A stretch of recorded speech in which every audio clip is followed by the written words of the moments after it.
अस्सलाम वालेकुम। Eye flu, pink आई, एडिनोवायरल कंजंक्टिविटिस, ये सारी की सारी जो है वो आँख की बीमारी के मुख्तलिफ नाम हैं जो कि आजकल वबा की सूरत में फैली हुई हैं। और इस बीमारी में हम कर क्या रहे हैं कि हम सोशल मीडिया पे फैलाई गई जितनी भी प्रिस्क्रिप्शंस हैं, जितनी भी दवाइयाँ वो सारी पकड़ते हैं, वो डालना शुरू कर देते हैं। ये बिल्कुल ऐसे ही है जैसे आप एक मच्छर को मारने के लिए बम का इस्तेमाल करना शुरू कर दें, और वो बम क्या करेगा, सिर्फ मच्छर को तो नहीं मारेगा, उसके उधर इर्द गिर्द फैली हुई जितनी भी चीज़ें हैं, चाहे वो कमरा है, चाहे वो घर है, चाहे वो कोई भी चीज़ है, उसको भी डैमेज करेगा। सो बेसिकली आज की जो वीडियो है वो एक्सप्लेन यही करेगी कि आई फ्लू के अंदर हमने करना क्या है, आई फ्लू फैलता कैसे है, बच्चों को अगर हो जाए तो हमने उसको किस तरीके से बचाना है, आपके ऑफिस में किसी को हो गया तो आपने कैसे बचना है, और इसकी हम दवाई जो जनरली सेफली इस्तेमाल कर सकते हैं वो क्या है, और जो सोशल मीडिया पे फैलने वाली इतनी सारी दवाइयाँ हैं जिसके अंदर बहुत सारे नाम हैं, वो क्यों नहीं इस्तेमाल करनी।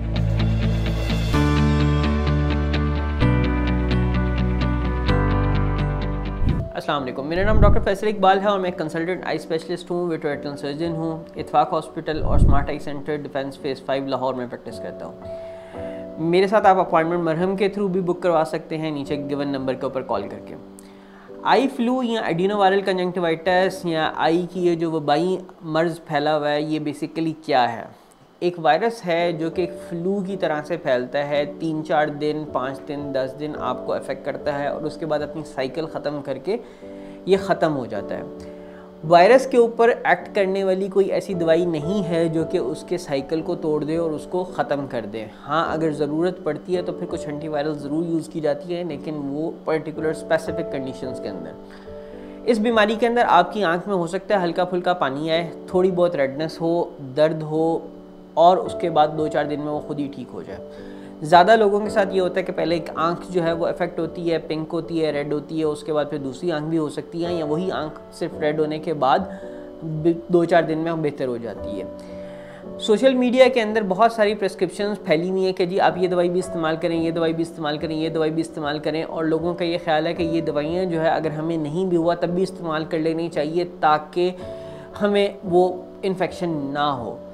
प्रॉब्लम ये है कि जिस किसी को भी ये वायरस होता है 2-4 दिन में वो खुद ही ठीक हो जाता है और उसके लिए दवाई की ज़रूरत नहीं पड़ती, और उस सूरत में अगर आप कोई भी दवाई इस्तेमाल करेंगे तो होगा ये कि आप एक हाई पोटेंसी का स्टेरॉयड, हाई पोटेंसी का एंटीबायोटिक इस्तेमाल कर रहे हैं, जो अगर कम्प्लिकेशन करने पे आए तो आपकी आई को डिफरेंट तरीके से इन्फेक्ट कर सकता है, अफेक्ट कर सकता है, कम्प्लिकेशंस हो सकती हैं। कोई भी दवाई आपने जो हाई पोटेंसी की है वो बगैर डॉक्टर को दिखाए हुए नहीं इस्तेमाल करनी। वो जब तक माइक्रोस्कोप पे देख के आपकी आई की करंट कंडीशन नहीं देख लेता तब तक उसको इस्तेमाल करने का फ़ायदा नहीं है।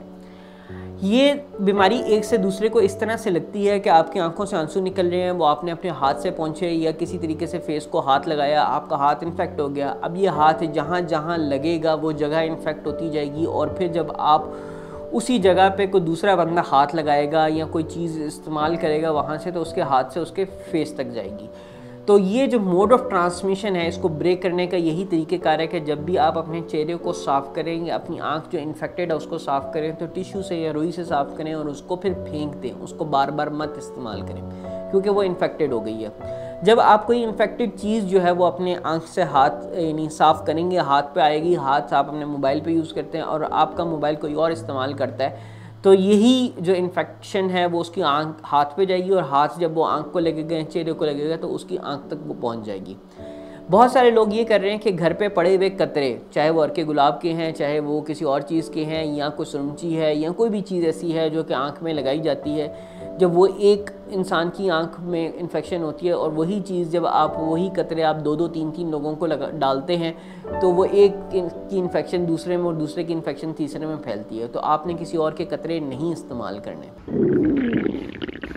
लगता है बाजार के खाने बहुत खाते हो। जी डॉक्टर साहब, मैं ये मेडिसिन प्रिस्क्राइब कर रहा हूँ, वो आप ले लें। अब कोई भी मसला हो तो मरहम से डॉक्टर की ऑनलाइन कंसल्टेशन बुक करो, क्योंकि डॉक्टर से बात होगी अब घर पर। अगर किसी को स्कूल में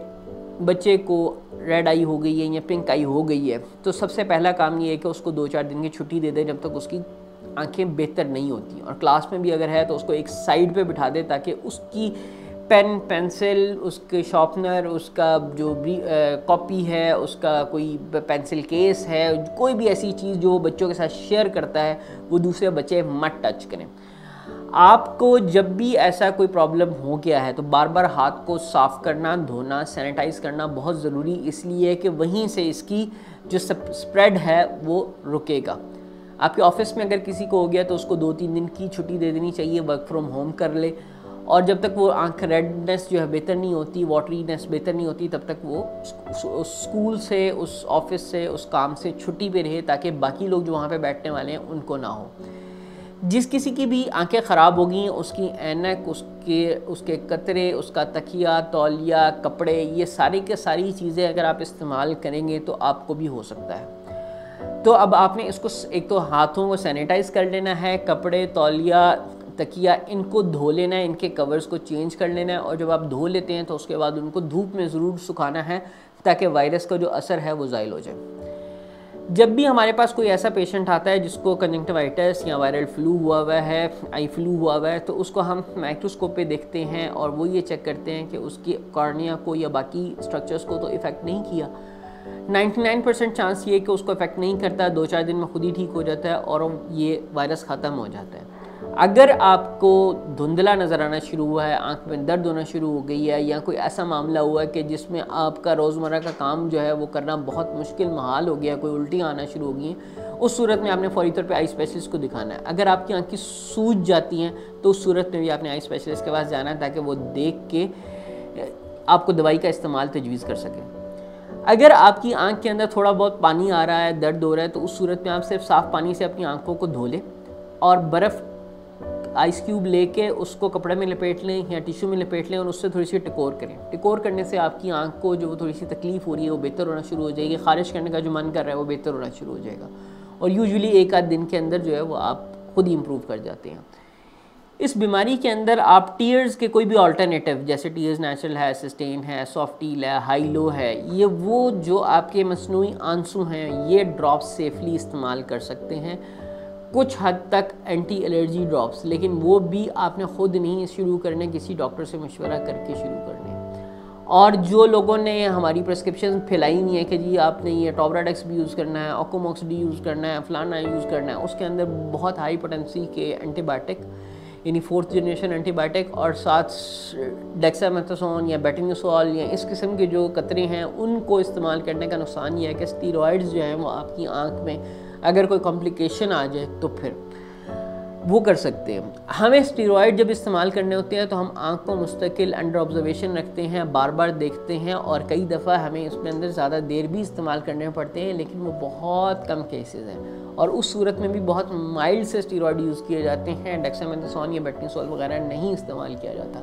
तो बराए मेहरबानी जो सोशल मीडिया पे फैली हुई प्रिस्क्रिप्शंस हैं उनको मत फॉलो करें और अपनी आंखों का ख्याल रखें। इस चेन को ब्रेक करें, हाथों को सैनिटाइज़ करें, लोगों की चीज़ों को मत टच करें, और अगर कोई इन्फेक्टेड है तो उसको कोशिश करें कि वो आइसोलेट हो जाए, वो एक अलहदा हो जाए, ताकि और बच्चों को या और लोगों को, बड़ों को आपके ऑफिस में ना लगे। अगर आप मेरे से कोई अपॉइंटमेंट लेना चाहते हैं तो मरहम के प्लेटफॉर्म के थ्रू मुझसे अपॉइंटमेंट बुक कर सकते हैं।